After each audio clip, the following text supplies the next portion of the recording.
9:31 de la mañana, le doy la bienvenida a este espacio a Héctor Yepes, director de la Escuela de Gobierno de la UES, miembro del Comité Nacional de Debates. Gracias por estar con nosotros. Buenos días. Muy buenos días, Liz, y buenos días a toda la audiencia. Quiero empezar preguntándole precisamente, pidiéndole su evaluación del debate en general. ¿Qué conclusión saca después de este ejercicio democrático de 2 horas que tuvimos el domingo? Bueno, primero me parece muy valioso que estemos institucionalizando ya en el Ecuador los debates entre candidatos, que ya se vuelva normal, que eso nos permite evaluar lo que nos gusta y lo que no nos gusta de los candidatos, porque también esto es importante. Un debate nunca va a tener un nivel distinto al nivel de los que los candidatos le quieren poner. Si los candidatos se comportan de una manera un poco plana, por así decirlo, pues que el debate sea aburrido. Si van muy agresivos, pues va a pasar lo que creo que terminó ocurriendo en esta ocasión, que uno se queda con la sensación de que esto fue un debate de peleas personales.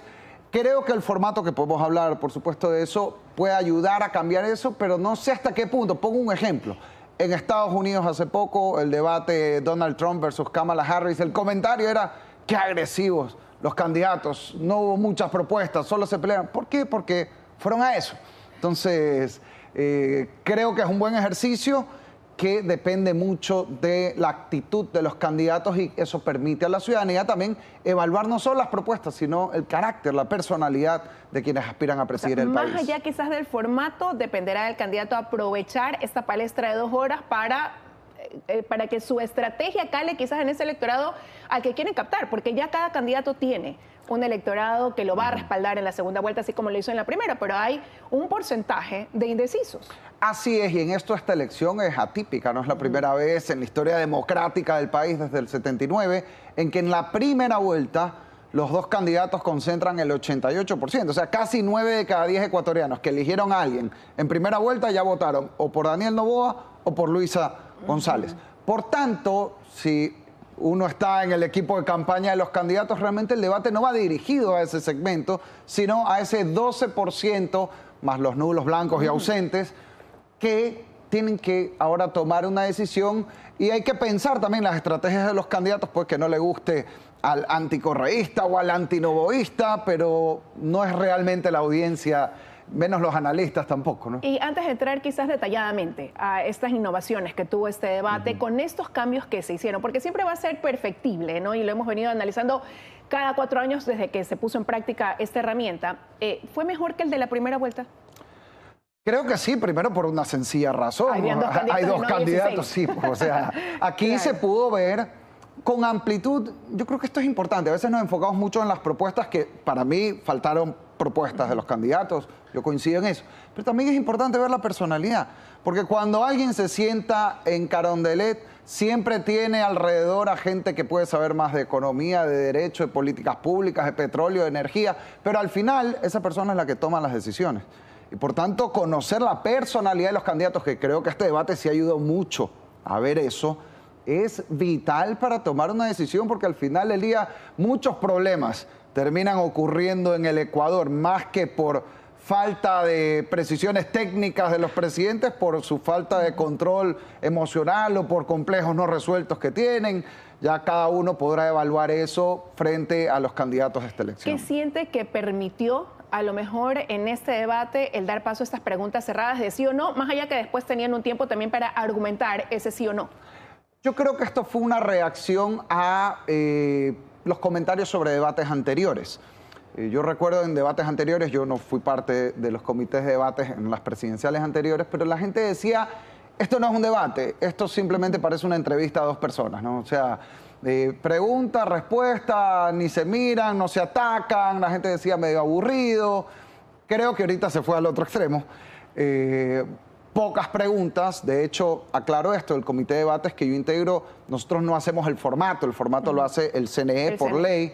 Nosotros lo que hacemos es proponer los temas, las preguntas y una terna de moderadores, de los cuales el CNE elige una persona. ¿La decisión de los ejes también pasa por ustedes? Correcto. Ahora, se incluyeron 2 temas adicionales, ¿no? Este tuvo 5 ejes temáticos. El formular las preguntas, si bien pasa por el criterio de los integrantes de este comité de debate, recogen lo que también el sentir de ese ciudadano, lo que quiere saber ese ecuatoriano, lo que quiere que realmente los 2 candidatos le respondan. Sí, nosotros tuvimos 3 grandes insumos para definir los temas y en base a eso hacer una pregunta por tema, porque así el formato lo decía.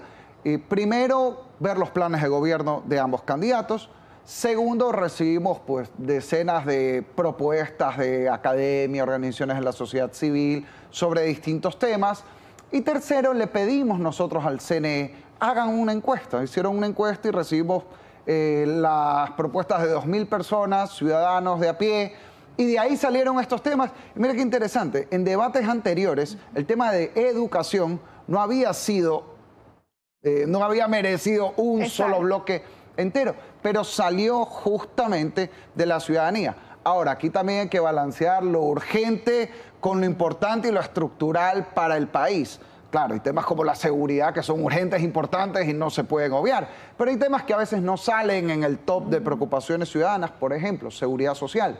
Lo pedían en el primer debate, el de la primera vuelta, ¿no? Decían, ¿por qué no se trató, por ejemplo, seguridad social? Ahora lo incluyeron. Pero mira, era un pedido más de analistas, pero las encuestas no lo muestran. Y hay una razón sencilla, la minoría del Ecuador está afiliada a la seguridad social. Sin embargo, es un problema, por supuesto, gravísimo que debe afrontarse y por eso lo decidimos incluir, igual que el de gobernabilidad, aunque por supuesto en ninguna encuesta va a salir gobernabilidad, de cómo uno cumple todo lo demás si no hay gobernabilidad en el país. Usted decía, hacemos una pregunta y de ahí se desprende lo que ya vimos en el debate. Cada candidato comienza con su repregunta, su cuestionamiento, pero quizás eso también no es algo que se debe replantear, el que ustedes puedan hacer como comité más preguntas donde se permita decir el cómo, no el qué, porque el qué ya están de plan de gobierno, ya nos lo han dicho, pero el cómo van a hacer todo lo que nos ofrecen en una campaña. Sí, yo yendo a las sugerencias sobre el formato a futuro, creo que hacer una sola pregunta por cada tema limita mucho, porque al final del día primero tiene que ser una pregunta general, porque si es solo una pregunta, uno no puede hacer una pregunta tan específica que la gente diga, bueno, y esto obviamente no permite desarrollar sobre el tema. Segundo, creo que debería ser preguntas distintas para cada candidato según su plan de gobierno, porque eso también permitiría pues, que sea mucho más preciso. Si yo le puedo preguntar a Luisa González, su plan de gobierno dice esto sobre educación, ¿cómo lo va a hacer? Su plan de gobierno, Daniel Noboa, dice esto sobre educación, ¿cómo lo va a hacer? Pero el formato exige que sea una sola pregunta para ambos, entonces eso limita mucho. Y segundo, yo creo que a futuro, y entiendo en esto la preocupación del CNE, pero yo de manera constructiva propongo a futuro, démosle más flexibilidad a la moderadora en este caso. Impecable el trabajo porque, claro, se ajusta a lo que dice el formato, así es. pero siempre queda esa sensación de que debiera o pudiera ser más.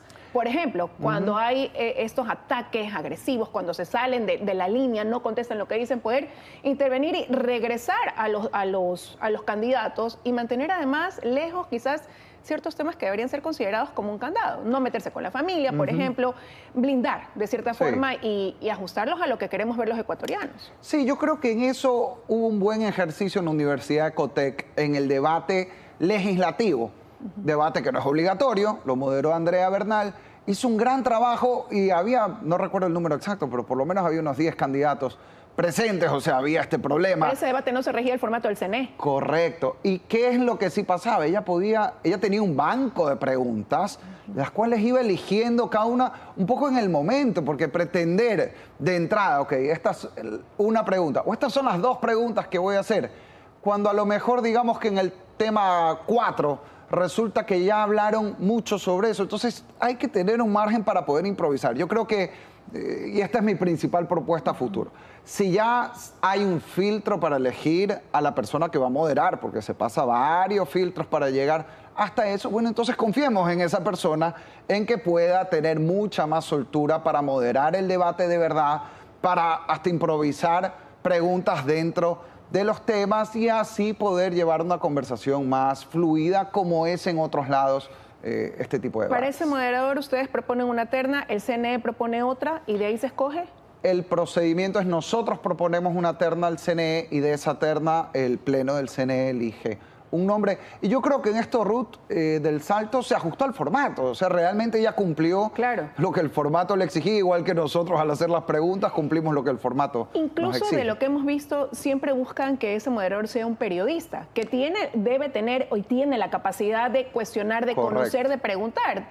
Por eso debería permitírsele quizás una interacción mayor en ese sentido. Correcto. Es más, no solo se prefiere, sino que el reglamento dice que tiene que ser alguien graduado en comunicación. Entonces, es siempre un periodista profesional y, de nuevo, yo creo que hay que dar ese voto de confianza. A ver, aquí creo que también hay un tema. Como el CNE es una institución del Estado, sujeta a fiscalización por parte de los mismos partidos que terminan estando en los debates, creo que eso genera incentivos para no arriesgar mucho, ¿no? O sea, para jugar a la segura, y eso, si bien entiendo y felicito, hay que reconocer, yo he visto el trabajo que hace el CNE, el equipo técnico que lidera Carlos, que está detrás de esto, hacen un gran trabajo y lo que hay detrás del debate es mucho esfuerzo, pero creo que una mejora a futuro es ser un poco más flexibles, confiar más en la persona que va a moderar el debate y que pueda haber algo un poco más espontáneo. Creo que también eso ayudaría mucho en la primera vuelta, donde, a ver, hay dos problemas, ¿no? El de la segunda vuelta se volvió muy agresivo, en cambio el de la primera vuelta es como muy acartonado. Entonces, creo que dando más soltura al moderador se mejora. Y eso regresa otra vez al punto de partida, la cantidad de candidatos que hay en una primera vuelta, la diferencia, no ahora, pero los tiempos. El debate de la primera vuelta estuvo más cerca, a lo mejor de que vayamos a las urnas. Este está más distante. También eso cómo puede diluir el impacto o no que debe tener un debate y un postdebate a lo mejor para la decisión de aquellos que todavía están indecisos. A ver, ahí, digamos, no sé qué es mejor o peor. El efecto es distinto, ¿no? El debate cuando se da justo antes de la elección, pensemos el debate de la elección pasada, claro, de alguna manera casi que ayuda a definir el voto para ciertas personas. Hoy por hoy se da a 3 semanas de la elección, que ojo, tampoco es tanto tiempo, ¿eh? Sí, tampoco es tanto tiempo. O sea, de hoy campaña. Estamos a 18 días, exactamente. Y de alguna manera fue el punto de arranque de la campaña, en cambio. Creo que este debate va a ayudar a posicionar los temas, a posicionar las actitudes frente a la campaña. Seguramente los candidatos van a poder usar muchos clips, extractos del debate para su promoción o sus estrategias de campaña, lo cual no necesariamente es peor que el otro, simplemente tiene un efecto distinto y creo que cumple, eso sí, el objetivo, que es que la gente conozca, que la gente se informe. Me parece excelente que la gran mayoría de personas que vamos a votar... personas estaban viendo el debate, ha dicho el CNE. Así es, y eso es una gran noticia. Porque, de nuevo, a uno le puede gustar o no, los candidatos son más agresivos o no, bueno, pero esos son los candidatos que tenemos. Y el debate debe ayudar a mostrar cuál es la actitud, el nivel, las virtudes y los defectos de los candidatos. Para eso es un debate. Y creo que eso se logró en esta ocasión. Por supuesto, ya está en nosotros como ciudadanos tomar una decisión informada con la herramienta del debate, consultando, esperemos también los planes de gobierno que están en la página del CNE y pensando en lo que queremos para el Ecuador, porque al final del día esto no se agota en me cae bien, me cae mal. Hoy atravesamos un momento difícil en el país que venimos arrastrando desde hace tiempo, en seguridad, economía, migración, y creo que aquí nos jugamos el futuro de las familias del Ecuador, no solamente que gane o pierda un tal o cual partido político. Quiero agradecer, Héctor, que haya estado con nosotros esta mañana con su análisis. Muchísimas gracias, Liz. Que tenga un buen día.